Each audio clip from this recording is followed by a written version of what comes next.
Hello बच्चों, let's read the question which is that ये assertion reason type का question है जिसमें असर्शन में कहा गया कि greater the value of K more is the fraction of initial concentration of reactant converted to product at equilibrium. Reason में कहा गया कि the value of K depends upon the initial concentration of reactant. और यहाँ पर हमें option जो दे रखे हैं कि असर्शन रीजन दोनों ही करेक्ट है और रीजन करेक्टली एक्सप्लेन कर रहा है, या फिर असर्शन रीजन दोनों ही करेक्ट है और रीजन इसे करेक्टली एक्सप्लेन नहीं कर रहा है, या फिर असर्शन करेक्ट है रीजन फॉल्स है, या असर्शन फॉल्स है रीजन ट्रू है, या दोनों ही फॉल्स हैं। हमें ये बताना है। हियर द की कॉन्सेप्ट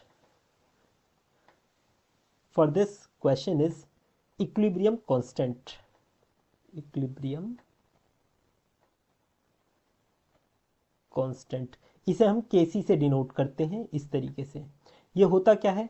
ये होता है प्रोडक्ट की कंसंट्रेशन अपॉन रिएक्टेंट की कंसंट्रेशन, रिएक्टेंट की कंसंट्रेशन एट स्पेसिफिक टेम्परेचर।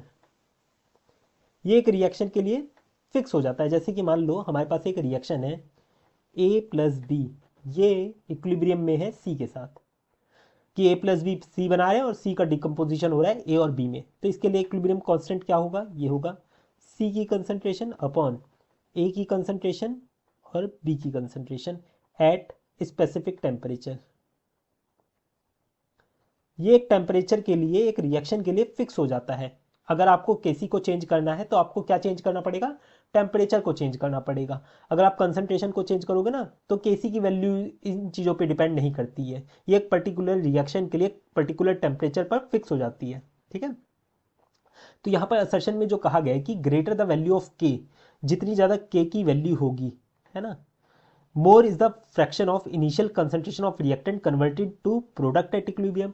उतना ज़्यादा ही रिएक्टेंट से प्रोडक्ट बनना है, मतलब रिएक्टेंट से प्रोडक्ट बनना है। इसका मतलब सी की कंसंट्रेशन ज़्यादा हो रही है, ए और बी की कम हो रही है। तो ये तो बिल्कुल ठीक है ना, असर्शन के हिसाब से। फिर देखिए रीजन में क्या कहा गया है? कहा गया कि the value of K depends on initial concentration of reactant. नहीं, ये कंसंट्रेशन पे डिपेंड नहीं करती, ये टेम्परेचर के ऊपर डिपेंड करती है।